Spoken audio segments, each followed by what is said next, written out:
If you told me that after topping out at 285 pounds, that I would be able to lose over 85 pounds within a year, that I would reverse my diabetes, that I would completely transform my life, I wouldn't have believed you, or I definitely would have some doubt.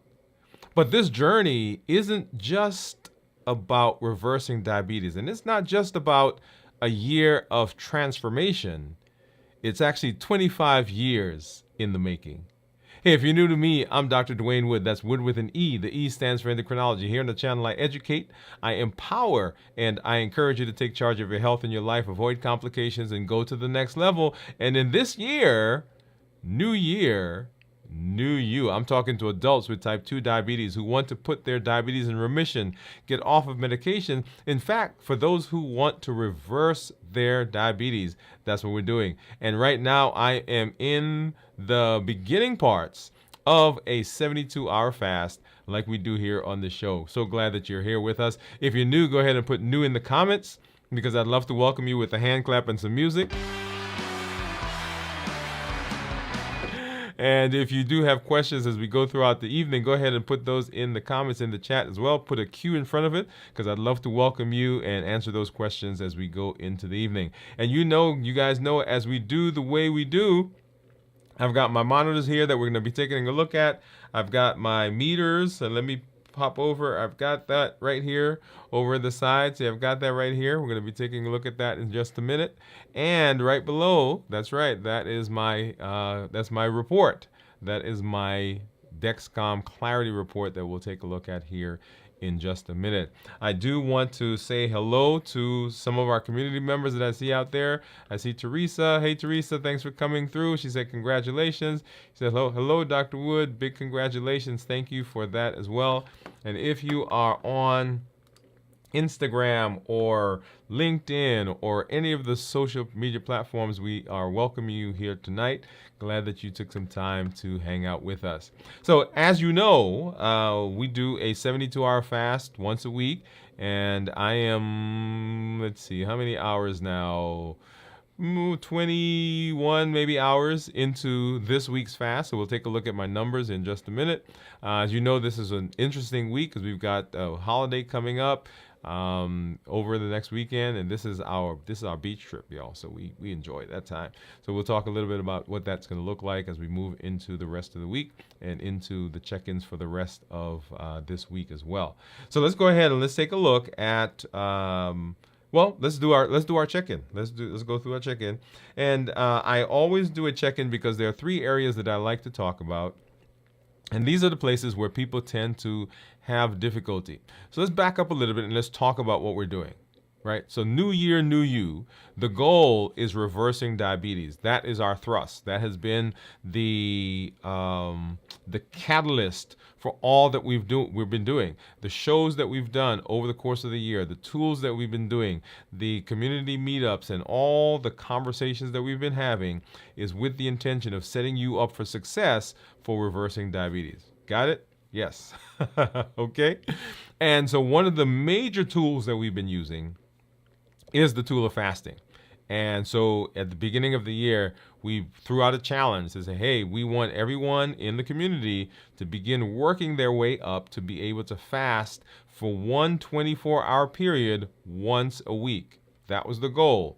One 24-hour period once a week. And as you know, we've kind of expanded that, and we've got community members now that are fasting for 36 hours, 48 hours. And of course, here on the show, we've been doing a 72-hour fast once a week. In fact, there was a week where we went to 96 hours, and another week we went to 102 hours. But really just kind of walking through the process of fasting, because the pillars of reversing diabetes are three. Number one, decrease insulin. Number two, suppress the appetite. And number three, reduce sugar. And we've been in the process for this week, the last couple of weeks actually, of doing pillar number three. If you've not done so, go ahead and make sure you watch this last show that we did on reversing diabetes part 3, right? That's what we did. Actually said part 2 there, but actually it was part 3 that we did this past week.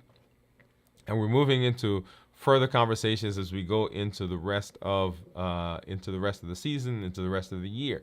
But here on a nightly basis, we fast on Wednesday, Thursday, Friday. So Tuesday to Wednesday, Wednesday to Thursday, Thursday to Friday. And so here, what I want to do is we talk about the benefits, we talk about the challenges that we may have, we talk about how to fast successfully. And tonight, I want to share with you a little bit of the backstory that is the catalyst for all that we've been doing. Okay? So that's the backstory, fasting. And now that we're doing fasting, I'm going to do a check-in to let you know where I am. And so, like I said, 21 hours maybe, I should say maybe 21 hours into the fast. And the three things that I want to talk about is how I'm doing physically, mentally, and emotionally. Because fasting is not just about abstaining from food. It is a physical thing, it is an emotional thing, and it is a mental thing as well. Okay, so we want to make sure that we are touching all of those. So how am I feeling physically? And physically, when we talk about fasting, the big thing that most people talk about is how they're feeling in terms of energy, how they're feeling in terms of fatigue, right? So those are the big ones. And then, of course, other things like lightheadedness, sweaty, dizzy, palpitations, those all come as part of that. And often it occurs, or people think about it, because they're thinking about what happens to their blood sugars as they're moving into that space. As we said, we're talking to adults with type 2 diabetes, but the things that we do for adults with type 2 diabetes also fits for all of the metabolic diseases. Remember, diabetes is the prototypic metabolic disease, and if we can do some things that help diabetes, that trickles down and can be extrapolated into some of the other things like high blood pressure, high cholesterol, obesity, non-alcoholic fatty liver disease, polycystic ovarian syndrome, and on and on and on. Okay, so physically, how am I feeling? Right now, I'm actually feeling pretty good. I'm feeling full of energy. I've done a good job over the last several days of sleeping. Right? I've been getting to bed and I've been getting up a little later than normal. So energy-wise, feeling pretty good, feeling energetic.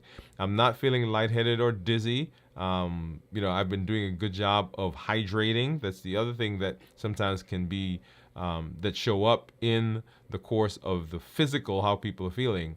But this week, feeling pretty good.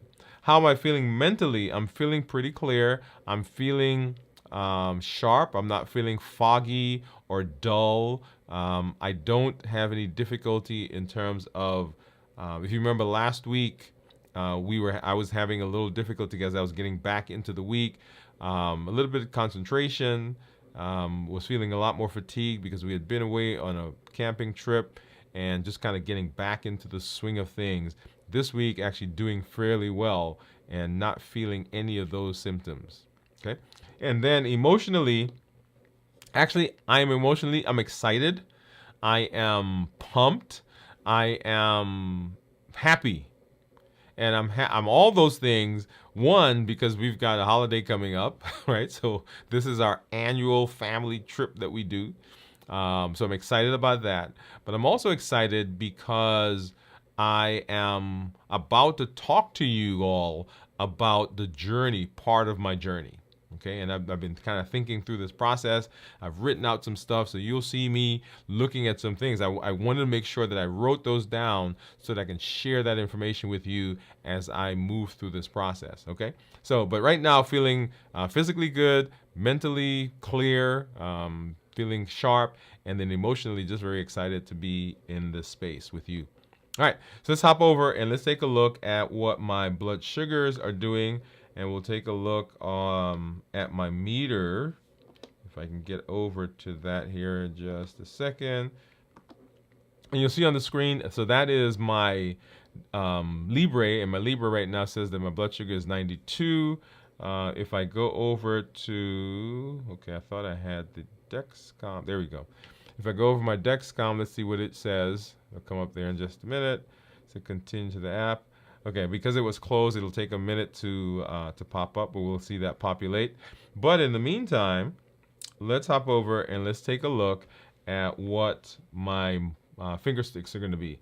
So here's my Keto Mojo. My Keto Mojo will give me both a glucose and a ketone, and then my contour, of course, will give me glucose. So let's go ahead and let's get a strip for the contour.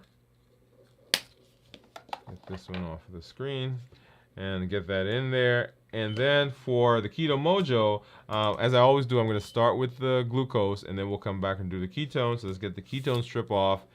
We're going to open up this guy. So this is the glucose strip for the Keto Mojo. Go ahead and pop that in. And then grab our little basket that has our Lancets. And I'm going to grab 2 of them because, as you know, sometimes I have to do a second stick. And let's see. Let me do one thing because my camera that's over here for some reason was not showing, so I'm going to need to change my scene, but that's okay. We'll do that. Let's grab. Yeah, we're going to grab this and it'll show me in both, but that's okay. All right, so what we're going to do, actually, let's pop back over here for just a minute. So what I'm going to do is just basically open this. And so this one is a single use, right? So you pop this off. Actually, you turn it off, and that comes off, and it's spring-loaded. So when I click on that, it'll pop the Lancet out, and then it'll poke my finger. So let me change over to this scene so you can actually see, and you'll hear. So I'm going to choose this finger. And let's pop that up. Hopefully you hear that well. Okay, so that should have given you a good sound. And then back over here, let's make sure we got a good, there we go. See, I got a good drop of blood. So we'll start with the Keto Mojo. And then over to the contour. So let's see. So Keto Mojo says 112. And let me move that down a little bit so you can see that a little bit better. And then 96 for the contour. And then, of course, let me do this before this blood dries. So I'm going to go ahead and grab the ketone strip and get that in. So what do you think my ketones would be? All right, so what do you think the ketones are going to be after 21 or so hours of fasting? Let's go ahead and get that started. And of course, I'm going to tease you like I normally do because I'm not going to show you the result yet. But if you think you know, go ahead and pop those in the comments because I'd love to hear what you think. Okay? All right. And of course, I saw it, so I know what it is. But I want you to go ahead and guess. I'm going to take it off the screen because if I go over to that scene, then sometimes it'll get there. Okay. All right, so I'm talking about this journey. So let's go ahead and let's get started. So as you heard me say, if you told me that after topping 285 pounds, 285 pounds, that I would be able to lose 85 pounds to reverse my diabetes and set myself up for metabolic success. Even as the endocrinologist, even as the hormone guy, even as the guy whose job it is to help people with their metabolic disease, I'll tell you, it would have been a hard thought. Listen to me. It would have been a hard thought. Because there is so much that goes into managing diabetes. There's so much that goes into metabolic disease. There's so much that goes into reversing diabetes, as you guys have heard me talk about. So this journey, as we've been talking about here, it's a year process. New year, new you. You saw my blood sugars, or you saw my weight, right? 52 pounds over 2023, right? 52 pounds, so a pound a week. But the journey is not just about a year. It's 25 years in the making. Now, I want you to take a moment, and I want you to think about a challenge that you've been facing for a long time. Maybe it's a health issue. Maybe it's a other personal struggle or something that's been weighing on you for years. What if I told you that within a year, you have the power to completely change that part of your life? That you have the potential, that you have unlimited ability. Would you believe me? 25 years ago, a little bit more than that actually, I was diagnosed with type 2 diabetes. I remember the exact moment that I heard the words. I had gone to my doctor, I had talked to him about my symptoms, and he had done some tests. I went back home, I was sleeping, y'all. And I remember my wife waking me up and saying, "Hey, Dwain, your doctor called, and he said that you have diabetes." The shock, the fear, the overwhelming sense of what now? But it wasn't just the diagnosis that was weighing on me. It was everything else that was surrounding it, right? And just like in life, there are all these things that are coming at us. And if one of them came, or if two of them came one at a time, we could probably manage that. But when they all come together, it seems so insurmountable. The stress from being in medical school. And not just the stress of being in medical school, this was my third career change, y'all. And I was only 30 years old. It felt like my life was in a constant flux, and I was always just shy of being successful, but I was always just shy of giving up. Can you relate to that? The feeling that life keeps throwing things at you, and all you can do is to try to stay afloat. Maybe you've been there. Maybe you've been there too. Let me take a moment. Let me tell you about one March several years ago. I went whitewater rafting. You may have heard this story. Now picture this. You're in a raft. The water is calm at first, but then it starts to get rough. The guide is shouting instructions, and suddenly the raft tips. You're thrown into the water, and I was thrown into the water, and instinctively I grabbed for the raft, thinking that it was my lifeline. And I held on for dear life. But what I quickly learned was because I was at the front of the raft, and the raft was moving faster than me, that it soon covered me. But here's the thing. What if the thing that you're holding on to, what if it's the very thing that is the thing that's actually causing the problem?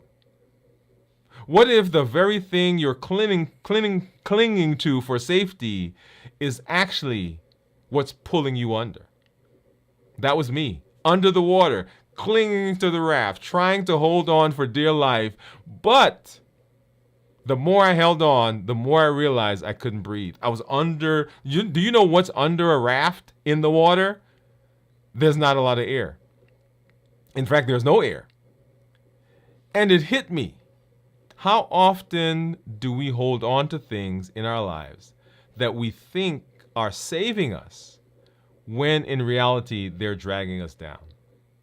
I want you to take a moment to think. What are you holding on to that's no longer serving you? What are you clinging to out of fear, even though it's keeping you from moving forward? For me, it was unhealthy habits. It was denial. It was stress. It was inappropriate and buffering behavior. I thought they were keeping me afloat. I thought they were just, coping habits. But they were suffocating me. It wasn't until I was completely out of options It wasn't until I was completely out of options, completely out of breath, that I finally let go. And in that moment of letting go, something shifted. I didn't know what was going to happen next, but I knew I couldn't stay where I was. What about you? What would happen if you let go of the things that are holding you back? What could your life look like if you trusted yourself to move forward, even if you don't know exactly where the journey will take you? After that experience, I knew I needed to make a change. Really make a change. Not just on the surface, but deep down. And that's when I developed what I call the New Year, New You formula for reversing diabetes. This isn't just about diabetes. It's about transformation. It's about transforming your life. And it's about transforming my life. The first step was to decrease insulin. Insulin resistance, right, or hyperinsulinemia was at the heart, the core of diabetes. And I realized that the true value and to truly heal, I needed to address that head on. So I started making changes, really making changes. And you've heard the pillars. Making changes to my diet, incorporating fasting, and focusing on how my body responded. But let me ask you this. Where in your life are you ignoring the core issue? What would happen if you addressed it head on?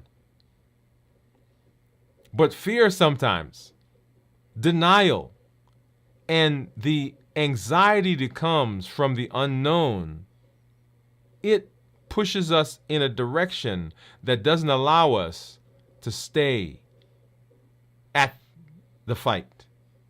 And so we circumvent it. We move away. We move beyond. We sidestep it instead of hitting it head on. Next, I had to learn to suppress my appetite. Not just physical hunger, but that emotional hunger. I had to confront the reasons I was eating.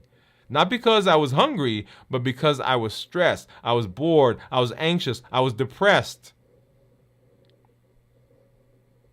I was anxious for the future.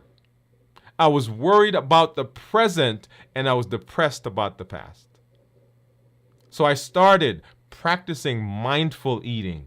I began asking myself before each meal, am I truly hungry, or am I feeding something else? Am I eating because of habits, because of emotions, because of access, because the food is right there, or because of taste? What are you feeding in your life? Are there habits you've developed to cope with something deeper? What would happen if you started asking yourself why you do what you do? Why do I eat what I eat? Why do I go where I go? Finally, I had to reduce sugar, not just in my diet, but in my life. Sugar was my comfort. It was my go-to when things felt overwhelming, but it was also my crutch. And it was time to let go. What's your sugar? What's the thing you turn to for comfort, even though you know it's holding you back? What would your life look like if you started replacing it with something healthier, something that truly nourishes you? What would happen? But here's the thing. These changes weren't just physical. They required a complete frame shift, a complete change of mind, a complete change in my heart. For years, I saw myself as a victim of circumstance. I blamed my genetics, my stress, my life situation. But that day in the rapids, I realized I had a choice. I could continue to see myself as a victim, or I could start seeing myself as a survivor, as someone who could actually, actively shape my life. What about you? How do you see yourself? Are you the victim of your circumstances? Or are you the author of your story? What would change if you started seeing challenges as opportunities for growth rather than obstacles to be avoided? This mindset shift was critical. It allowed me to see connections between my physical health, my mental health, and my emotional well being. It's all connected. And when you start to shift, when I started to shift my perspective, everything changed. What would happen if you reframed your challenges? If you stopped seeing them as obstacles, but as opportunities to learn and to grow? How would your life be different? Reversing my diabetes. Yeah, you've seen it. You've watched me. You've watched my weight go down. You've watched me here in this space share with you my A1C down to 5.8. You've seen the changes. It wasn't just about the physical changes. It was about letting go of what was holding me back, embracing a new way of thinking, and committing to the journey every single day. But this isn't just my story. It's your story too. You have the power to transform your life. You have the power to let go of whatever's holding you back and to step into the life you've always wanted. So I ask you, what's your next step? What one thing can you let go of today to move closer to the life you want? What's one change you can make right now to start your journey? Remember, sometimes we must let go to move forward, trusting that the journey will lead us to a better, healthier place. And so my journey of 1 year to reverse my diabetes started 25 years ago. And just as I say, or as I have on my back of my cup, I am now becoming the person I thought I would be 20 years ago. Oh, yeah. So that is the crux of New Year, New You. That is the catalyst. That is the space from which New Year, New You comes. And it expands, it infuses, it gets better as you incorporate it into your life. As you look at the things that are going on, we're talking about diabetes, we're talking about reversing diabetes, but ultimately this can be applied to every area of your life. If you master it here, if you master it in this space, then all the other spaces get better. All the other relationships, all of the other challenges become opportunities for learning. And I can't wait to see what happens when your journey for 1 year takes flight. Amazing, amazing. Awesome, awesome. I love that. So that y'all is the place where New Year, New You comes from.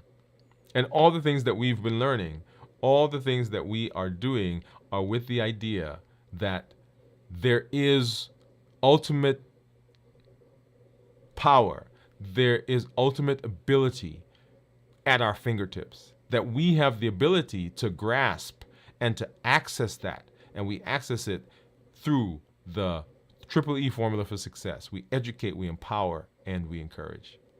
Yeah. All right. Well, let's take a look at some numbers. And you guys have seen. Let's hop over and let's see if my Dexcom has come up. Let's see. Let's look at this one. So of course that's my Libre, and here is my Dexcom. So 111 is what my Dexcom is saying. Okay. So 111. And let's hop over and let's take a look at my report. So here you'll see, let's hop over, let's do this one. Boom, there you go. So here's my report, and this is my blood sugar for the last 14 days, 158. Actually, before I do that, let me hop back over and just say hello again to some folks. Of course, Grace says hello, Dr. Woode. A big congratulations. Jennifer says howdy all, and Grace says hello again, Jennifer. So glad that you guys are there. And let's hop over and see. For all of you who I'm seeing over there on Instagram, thank you for coming through. And all the other social media platforms that you are on. Okay? All right. So let's hop over and let's take a look again at my blood sugar. This is my report. And you'll see there for the last 14 days, right? Average blood sugar of 158. And let me get my mouse over so you, okay, here we are. So 158. And my average, so if I go to 90 days, so that's 14 days, go to 90 days, this is probably going to be like 123 probably, or 127, okay? It says that if I continue these numbers, then my glucose management indicator is 6.3, meaning that if I were to get an A1C, it would approximate that. So 6.3, which is actually pretty good. Now that's a little higher than it was the 5.8 that we had, 2 months ago. I'm in range 86% of the time. Yay. And let's get rid of that. If I look at my daily graphs, I remember we're a little over 21 hours, maybe. I should keep saying maybe, but 21 hours. And you'll see, so last night, let me see, do I have that? I wasn't planning to show that, but hey, well, let's do it. Last night, I went to a baseball game with my team and some folks, some friends. And before the game, let's see, let's do this one. So before the game, this is what I ate. So that's a taco bowl. Got some meat in there. And then, of course, all the toppings. Okay. Now, there is some rice in there, but I didn't put anything else. So this is all, think of a typical burrito bowl. Okay. And then, see if I could find one of these. Come on. So then we went, and of course we sat and we watched the game. And I tried doing a. So let's do this one. I tried doing a recording while I was there, but of course I didn't have my mic, and right, so I was trying to do that while I was there. So we'll see. It didn't come out quite as I wanted, but I was going to share that with you guys that we were at the game. And let's see. So here's the game. Okay, so we were all sitting out there, having a good time.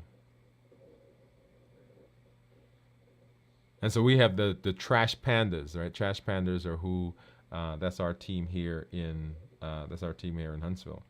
So when there we go. Okay. So I stopped eating. So we got home probably maybe 10. And of course my wife sent me a text. She said, hey, because our son has homework, and of course he had school today, and so we were out late. And so anyways, came home, and what you see here is the result of that taco bowl. Okay. And then right here about 10 a.m. was when we dropped below 180. And this is all fasting related, y'all, right? So say we stopped eating, and that's why I kept saying 21 hours. So right around maybe 11:30 or so, right, was when we stopped eating. And so you'll see over the course of that time, it took a while for that to come down, but it came down below 180. And then all of this that you're seeing, actually all of that actually is fasting. right? So stop eating. And as you know, the first, so this is midnight. So the first 6 hours, right? We're the post-absorptive state. So the body's now breaking down um, and absorbing the food. And then the next phase is where the body is using it up. Right? Look at that. Right? Isn't that beautiful? And then, so that's 0 to 6 hours and 6 to 12 hours, right? So we went from whatever the highest here is, maybe 240. This one's probably 248. And then right at 12 hours, we're down to 150, 160. And then let's go to 18 hours. So 18 hours would put us right here at 6 o'clock. That's 119 is the blood sugar. And then as we move 18, 20, 21 hours now in the one teens. And then if I go over and look at my Dexcom right now, it says 112. Okay. If I change over to, this is my Libre, and you know the Libre and the Dexcom, or not just the Libre and the Dexcom, but Libre, let me back up. So all monitors can be different from each other. And you'll see here, this one says 95, it says 112. And usually I tell people that they can be 20% different, right? They can be 20% different, and that is in keeping with that. So, so what do you think? What do you think my A1C, not A1C, but what do you think my ketones are going to be? So let's go ahead over and let's look at that really quickly. Let's see. Let's grab. I'm gonna open up my Keto Mojo app. Let's grab that one, and then over here I'm gonna change over. Here's my Keto Mojo. Take that strip out. Pop that one up. And actually, let's do it this way. So here's my Keto Mojo, and in order to see what my most recent ketone is, we're gonna have to turn this on, and then go ahead and sync this. And if you think go ahead and pop those in the chat. Pop that in the chat. So to pull that over, and boom. So okay, so blood sugar of 112 is what this was, if you remember, and then my ketones are 0.1. So in terms of ketones, remember, less than 0.5 is considered normal. 0.5 to 1.5 is considered nutritional ketosis, and then above 1.5 is considered therapeutic ketosis. So as we're trying to maintain ketosis, right, whether you're in a ketogenic diet or whether you're fasting for fat burning or fasting for any metabolic improvement, then you want ketones that are 0.5 or higher, right? That puts you in the space where the body is now burning fat, converting that to ketones, and using that for energy. Okay, so we'll have on Friday, come back. We'll do a review of fasting in mass, if you will. We'll go through each of the phases, how to prepare, how to break the fast, and so forth.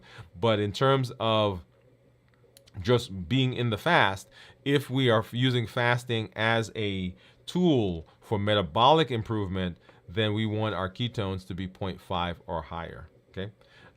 If you're type 1, there's a whole other conversation we would need to have. So make sure, as always, in everything that we do, make sure you're checking with your healthcare provider. If we actually look at the graph for the ketone and for the glucose, that turquoise line that you see there, the dotted turquoise line, that is blood. Those are blood ketones, and then of course the tan line, those are blood sugars. So as I've eaten, right? So we started low, and that was when we were breaking the fast last week. As I've eaten, the blood sugars, of course, went up, and when the blood sugars go up, your body has to produce insulin. And when insulin comes out, the ketones actually go down, because insulin and ketones can't be in the same space, right? It's kind of like matter and antimatter. Or I always say, if you remember those those movies, those sci-fi movies where they say, if you ever go back in time, make sure you don't interact with yourself because that causes all kinds of paradoxes and so forth. So same idea here. If insulin is there, then the ketones will go away. And so that's what you see looking at that graph. As I've started eating, my blood sugar went up, blood sugar goes up, insulin comes out, and ketones begin to drop. Okay? So that is the process that happens. All right. So let's go over and let's talk a little bit about where we've been. And as I've shared with you the New Year, New You process as we've been walking through, remember there are several tools that we've learned.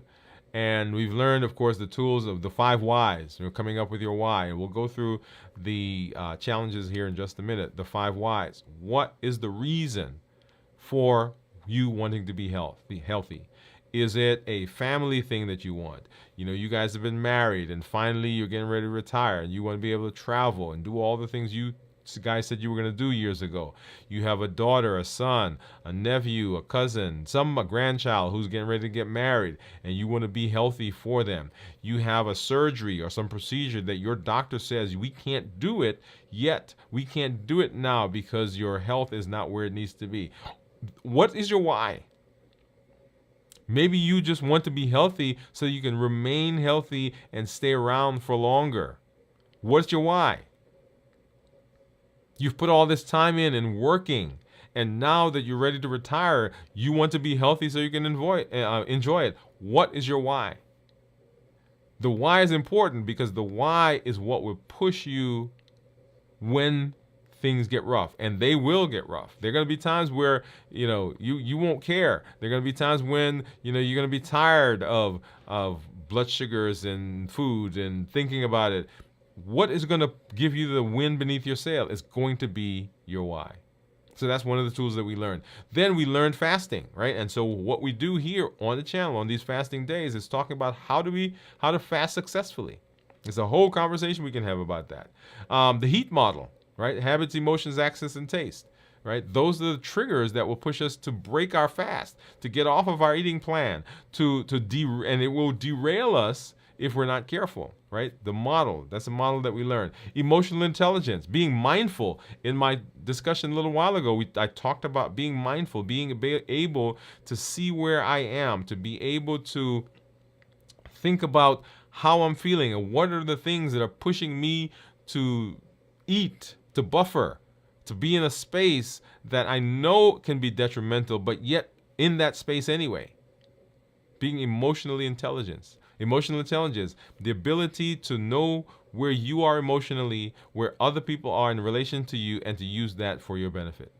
And then, of course, medication management. We talked about medications we probably should be on or be off, or having that conversation with your physician. And remember that all the things that we are doing, as I just said a moment ago, is with the idea that we have unlimited ability. We have unlimited potential at our fingertips. We have within us the power. We have within us the wherewithal to chart our destiny. There are things that we've done in the past. There are choices that we've made. There are conditions. There are consequences of things that we've done in the past. But that's the past. We now have the ability to make change going into the future. And we make those changes by harnessing the triple E formula for success. That's we educate, we empower, and we encourage. We educate with the shows that we do, with the blogs, with the podcast. All of that is with the information in the intention of giving you a mindset change. Remember, in my story, it wasn't until I changed my mindset that things got better. It wasn't until there was a frame shift that things got better. It wasn't until I let go that things got better. But as long as I stayed where I was, I could not succeed. And the interesting thing is that I didn't know where the rapids were going to take me. And sometimes we don't know when we let go what's going to happen. But we know we can't stay in the position where we were or where we are. I couldn't stay under the raft because I couldn't breathe. I was suffocating. I didn't know where the rapids were going, but I knew in the space I was, I couldn't be there. And so letting go. It takes a change in our mindset. It takes a frame shift for us to be able to make those decisions. So we educate and we empower. We empower with the tools that we learn, the things that you're learning here on the show, right? The tools that we just went through. And every month we have a new challenge. And the challenges are there to help you apply the things that we're learning. We figured out what our why is. What is the reason? What is the catalyst? What's the thing that's going to help me be successful on those tough days? What's my reason for doing this? And then fasting, working your way up to be able to fast once a week. We are challenging you. We have challenged you. We did challenge you to go to 24 hours. Now, we've had people in our community that have gone to 26, 24, 36, 48, 72, 96 hours. Okay. Sometimes because your metabolic disease is so intense that you've got to be doing longer, more intense fasting. But the goal is to start with one 24-hour period once a week. And then the heat model, the triggers, those things that will push us to get off of our eating plan, the habits, the emotions, the access and taste, reasons for us to eat. We eat not because we're hungry, but we eat because of habit. We eat because of those patterns. We eat because of those social cues. We eat because it's the movies and we're going to eat popcorn. We eat because we get together with friends and we're going to drink coffee and eat bagels or eat a muffin. We eat because it's breakfast time. And during breakfast we eat. We're not hungry, but I'm going to have some breakfast cereal. I'm going to have some toast. I'm going to have some orange juice, right? The whole thing. We eat because of those patterns, those behaviors. We eat because of habits. And then we eat because of emotions. Emotions, this is kind of like a roller coaster. And as the roller coaster goes up, when it gets to the top, it doesn't matter what you do when you're at the top. You can yell and scream and jump and whatever, but it's coming down that car is coming down the other side. And often that's what happens with our emotions. We allow the emotions to get built up so much that it pushes through, it breaks through, it crashes through our decisions to not eat a certain thing, to eat a certain way, to be in a fasting space. When those emotions get too high, they come down. Whether we're happy, sad, bored, tired, frustrated, glad, whatever it is, those emotions will push through our decisions. And then we eat because of access. We eat because there are things just around us. You weren't hungry when you passed by the kitchen, but you saw that bowl with the fruits. You saw that bowl with the candy. You saw that pot of whatever, and you ate it, not because you were hungry, but because it was just there. I remember we went on our camping trip and we came back and we had been unpacking and putting stuff away.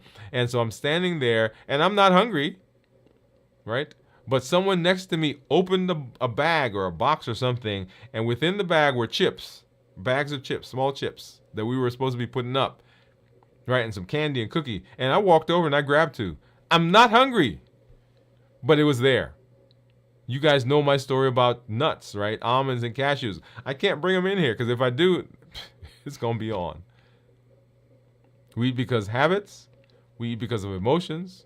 We eat because of access. And then we eat because of taste. The perfect combination of fat, sugar, and salt. The bliss point. That point at which when you eat something, you're like, that is so good. I just can't have one of these. Let me get some more. That is what the manufacturers are hoping. But remember, we're never chasing food. That taste, we're chasing what the food does for us. That space that it puts us in, that calm, the anxiety that it brings down. We remember that time when we went to that place and we ate that thing and we felt that way. I tell the story about me and going to New York. I grew up in Brooklyn. And so hot dogs, pizza, and Chinese food. Those are my three things. And I couldn't figure out why do I love those things so much. But it all relates to my dad. That's what my dad used to buy for us. Hot dogs, pizza, and Chinese food. And so whenever I ate them, it took me back to that connection. It wasn't the food, but what the food did for me. So the heat model. And then we talked about being able to construct a meal, and the prototypic meal, the meal that I want you to be using, the goal for your meal when you're thinking about cooking, when you're thinking about eating, is food that has that's whole foods, minimized processing, no added sugar, some starchy vegetables. You'll see that there. Healthy fats and lean protein, something that's tasty, and you want something that's appropriate portion size. Yeah, because remember, you can eat healthy stuff and eat so much that it derails. Oh, yeah. I'm a witness. And then we want you to find someone to mentor in the New Year, New You process. Don't just keep this for yourself, right? You can use this. There are over 1 billion people on the planet, and you can be a voice for change in your community, at your church, at your job, in your doctor's office, wherever you find yourself.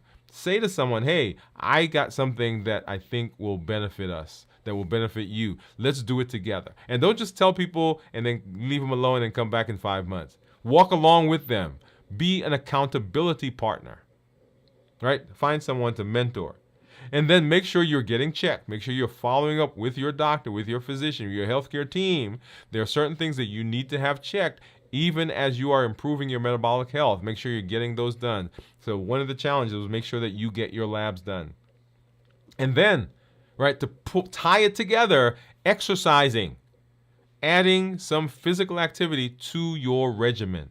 We've been talking about food, we've been talking about emotions, we've been talking about planning, but exercise is so important in the process. Make sure you are adding exercise to your regimen. So the challenge was to add an exercise routine to your regimen. Make sure you're doing that 2 to 3 times a week. And then our next challenge was to go for 1 week where you don't have any added sugar in your meals, in your food. No added sugar. Your food has either natural or added sugar. Natural sugar, yeah, not an issue right now, but no added sugar. That's one of the challenges. And all of these are with the intention of giving you opportunities to apply the things that we're learning. Okay, apply the things that we're learning. So for our call to action, 1, join the challenges. Don't let them just sit on the shelf. Get in there, jump in, and do them. Be a part of it.